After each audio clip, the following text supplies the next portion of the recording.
Hi everyone, ನಾನು ನಿಮ್ಮ ಕನ್ನಡ ಕೋರಿ ಪ್ರೇಮ. ನನ್ನ ಯೂಟ್ಯೂಬ್ ಚಾನಲ್ಗೆ ನಿಮ್ಮೆಲ್ಲರಿಗೂ ಪ್ರೀತಿಯ ಸ್ವಾಗತ. ಆತ್ಮೀಯ ವೀಕ್ಷಕರೇ, ಪ್ರತಿದಿನವೂ ಒಂದಲ್ಲ ಒಂದು ತಿಂಡಿ ಏನು ಮಾಡೋದು ಅಂತ ತಲೆಬಿಸಿ ಆಗುತ್ತಲ್ವ. ಹಾಗಾಗಿ ಉಪ್ಪಿಟ್ಟಂದರೆ ಮಕ್ಕಳು ಇಷ್ಟಪಡಲ್ಲ. ಈ ರೀತಿಯಾಗಿ ವಾಂಗಿಬಾತ್ ಪೌಡರ್ನ ಉಪಯೋಗಿಸ್ಕೊಂಡು ರವಾ ವಾಂಗಿಬಾತ್ ಮಾಡಿ. ಟೇಸ್ಟು ಡಿಫ್ರೆಂಟ್ ಆಗಿರುತ್ತೆ, ತುಂಬ ಅದ್ಭುತವಾಗಿರುತ್ತೆ ರುಚಿ. ಹಾಗಾಗಿ ಈ ಒಂದು ರವಾ ವಾಂಗಿಬಾತ್ ಮಾಡೋದಕ್ಕೆ ಯಾವ ಇಂಗ್ರೀಡಿಯೆಂಟ್ಸ್ ಬೇಕು, ಯಾವ ವಿಧಾನದಲ್ಲಿ ಮಾಡಬೇಕು ಅಂತ ಹೇಳ್ಕೊಡ್ತೀನಿ ಬನ್ನಿ. ಹಾಗಾದರೆ ಮತ್ತೆ ತಡ ಹೇಗೆ ಮಾಡೋದು ಅಂತ ನೋಡೋಣ ಬನ್ನಿ. ನೋಡಿ, ರವಾ ವಾಂಗಿಬಾತ್ ಮಾಡೋದಕ್ಕೆ ಯಾವ ಪದಾರ್ಥಗಳನ್ನ ಉಪಯೋಗಿಸ್ತಾ ಇದ್ದೀನಿ ಅಂದರೆ, ಮುಖ್ಯವಾಗಿ ರವೆ 2 ಗ್ಲಾಸಷ್ಟು ರವೆಯನ್ನು ತೊಗೊಂಡಿದ್ದೀನಿ. ಜೊತೆಗೆ 2 ರಿಂದ 3 ಬದನೆಕಾಯಿನ ತೊಗೊಂಡಿದ್ದೀನಿ.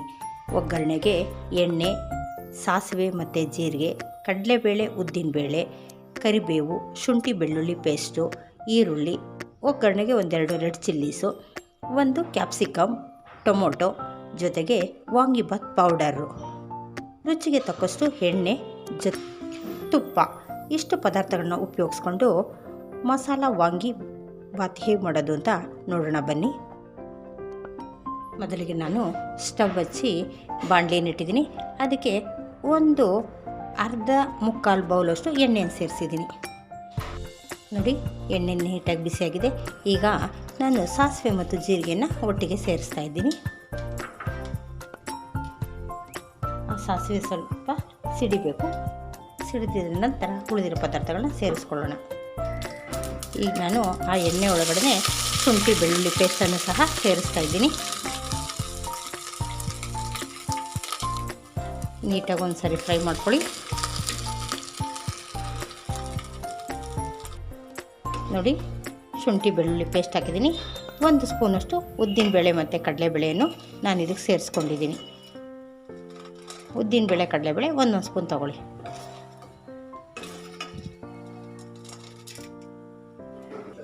ನೋಡಿ, ಈಗ ಕರಿಬೇವನ್ನು ಸಹ ಸೇರಿಸ್ತಾ ಇದ್ದೀನಿ. ಜೊತೆಗೆ ಕಡಲೆಬೇಳೆ ಉದ್ದಿನಬೇಳೆ ನೀಟಾಗಿ ಫ್ರೈ ಆಗಿದೆ. ಈಗ ನಾನು ತೊಗೊಂಡಿರೋಂಥ ಈರುಳ್ಳಿಯನ್ನು ಸಹ ಅದಕ್ಕೆ ಸೇರಿಸ್ಕೊತಾ ಇದ್ದೀನಿ.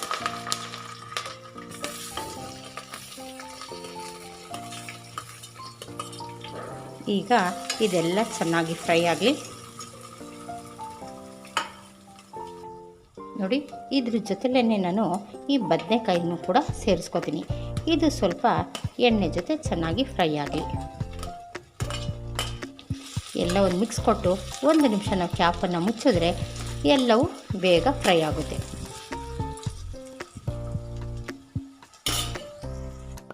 ನೋಡಿ, ಈಗ ಬದನೆಕಾಯಿ ಸ್ವಲ್ಪ ಫ್ರೈ ಆಗಿದೆ. ಈ ಒಂದು ಟೈಮಲ್ಲೇ ನಾನು ತೊಗೊಂಡ್ರಂಥ 1 ಕ್ಯಾಪ್ಸಿಕಮ್ನು ಸಹ ಸೇರಿಸ್ಕೊತಾ ಇದ್ದೀನಿ. ಇದು ಸ್ವಲ್ಪ ಎಣ್ಣೆ ಜೊತೆ ಫ್ರೈ ಆಗಲಿ. ಜೊತೆಗೆ ತೊಗೊಂಡ್ರಂತಹ 1 ಟೊಮೊಟೊ ಕೂಡ ಅದರಲ್ಲಿ ನಾನು ಸೇರಿಸ್ಕೊತಾ ಇದ್ದೀನಿ.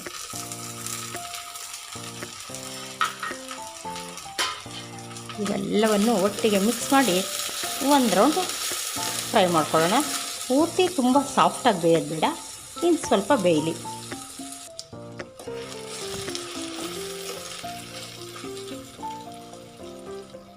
ನೋಡಿ, ಬದನೆಕಾಯಿ ಮತ್ತು ಕ್ಯಾಪ್ಸಿಕಮ್ ಎಲ್ಲ ಚೆನ್ನಾಗಿ ಮಗ್ಗಿದೆ. ಈ ಒಂದು ಟೈಮಲ್ಲಿ ಇದಕ್ಕೆ 1.5 ಗ್ಲಾಸಷ್ಟು ರವೆಯನ್ನು ತೊಗೊಂಡಿದ್ದೀನಿ. ಅದಕ್ಕೆ 1 ಲೋಟಕ್ಕೆ 1 ಗ್ಲಾಸ್ ರವೆಗೆ 3 ಗ್ಲಾಸ್ ಮೆಷರ್ಮೆಂಟಲ್ಲಿ ನೀರನ್ನು ಸೇರಿಸ್ಬೇಕಾಗುತ್ತೆ. ನಾನಿವಾಗ 5 ಗ್ಲಾಸಷ್ಟು ನೀರನ್ನು ಇದಕ್ಕೆ ಸೇರಿಸ್ತಾ ಇದ್ದೀನಿ. ಇಷ್ಟು ನೀರು ಇದಕ್ಕೆ ಬೇಕಾಗುತ್ತೆ, ಸೇರಿಸ್ಕೊಳ್ಳೋಣ.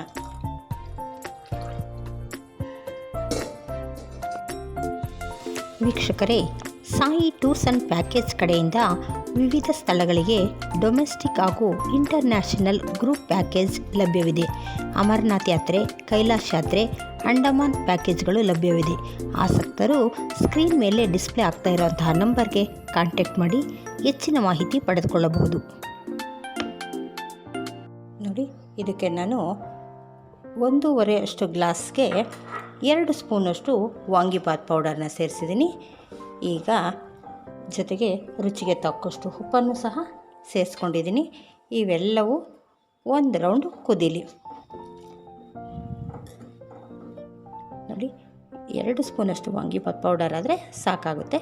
ಇಷ್ಟು ಪೌಡರ್ನೆಲ್ಲ ಸೇರಿಸ್ಕೊಂಡು ನಾನು ಈಗ ಇದಕ್ಕೆ ಉಪ್ಪು ಸಹ ಸೇರಿಸಿದ್ದೀನಿ.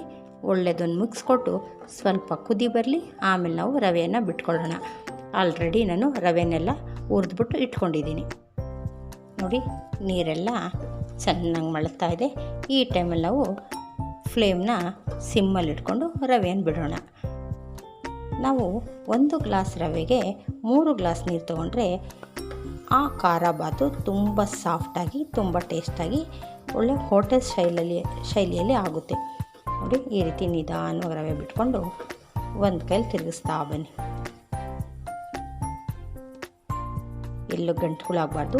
ಈ ರವೆಯನ್ನು ನೀವು ಬನ್ಸಿ ರವೆಲ್ಲೂ ಮಾಡ್ಬೋದು. ನಾನಿವತ್ತು ಬಾಂಬಾ ರವೆಯಲ್ಲಿ ಮಾಡಿದ್ದೀನಿ. ಮೀಡಿಯಮ್ ರವೆ, ಉಪ್ಪಿಟ್ಟಿಗೆ ಹಾಕ್ತೀವಲ್ಲ ಆ ರವೆಯಿಂದ ಮಾಡಿದ್ದೀನಿ. ಈ ರೀತಿಯಾಗಿ ತಿರುಗಿಸಿ 1 ನಿಮಿಷ ಇದನ್ನು ನಾವು ಕ್ಲೋಸ್ ಮಾಡಿಟ್ರೆ ಕ್ಯಾಪ್ನ ನೀಟಾಗೆಲ್ಲ ಬೆಂದ್ಕೊಳ್ಳುತ್ತೆ. ನೋಡಿ, ನೀರೆಲ್ಲ ಇಂಬ್ರಿದೆ, ನೀಟಾಗಿ ಖಾರ ಬಾತ್ ರೆಡಿಯಾಗಿದೆ. ಈ ಒಂದು ಟೈಮಲ್ಲಿ ನಾನು ಇದಕ್ಕೆ ಒಂದು 4 ಸ್ಪೂನಷ್ಟು ತುಪ್ಪವನ್ನು ಸಹ ಸೇರಿಸ್ತಾ ಇದ್ದೀನಿ. ಇದು ತುಪ್ಪ ಟೇಸ್ಟು ಮತ್ತು ಸಾಫ್ಟು ಎರಡನ್ನೂ ಕೊಡುತ್ತೆ ಉಪ್ಪಿಟ್ಟಿಗೆ. ಜೊತೆಗೆ ಸ್ವಲ್ಪ ಕಾಯಿ ತುರಿಯನ್ನು ಸಹ ಸೇರಿಸ್ತಾ ಇದ್ದೀನಿ.